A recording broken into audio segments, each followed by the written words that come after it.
Piles, fistula और Fisher, लोग एक ही चीज मानते हैं उसको, क्या अंतर है? क्योंकि आम आदमी के लिए गुदा द्वार की कोई भी बीमारी एक ही बीमारी है, पाइल्स, जबकि गुदा द्वार में कई बीमारियां होती है।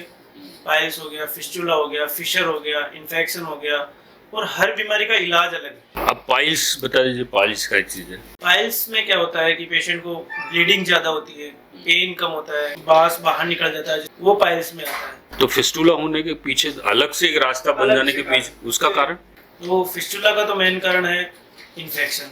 इसके अलावा हाथ की कई बीमारियां जैसे क्रोन्स डिजीज हो गया, अल्सरेटिव कोलाइटिस वगैरह हो गया, टीबी हो गया हाथ का, उसके बाद में काफी फिस्टुला बन सकते हैं। और फिशर जो है उसका कारण? फिशर का तो सबसे मेन कारण है unhealthy diet, constipation, excessive. Piles में स्टेपल मेथड है?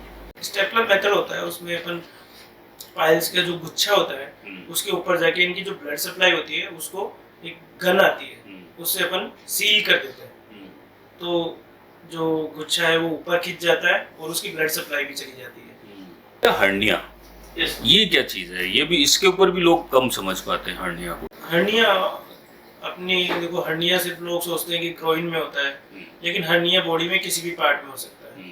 अपने जो नॉर्मल बॉडी पोस्चर है, जो टोन है, जो बॉडी की लिमिट है, उसमें कहीं पे भी डिफेक्ट आ जाता है और अंदर की कोई भी पार्ट उस डिफेक्ट से बाहर निकल जाता है, उसको अपन हर्निया कहते हैं। अपेंडिसाइट क्या फिल्टर करने का काम करती है या क्या है बेसिकली अपेंडिक्स पहले जो पेशेंट, जो जानवरों में या पहले पुराने आदमी थे उनमें सेलुलोज एक पार्ट होता था जिसमें ये घास वगैरह में ज़्यादा होता है, उसको पाचन के लिए उसमें बैक्टीरिया होते हैं, उस टाइम पे ये काम आती थी।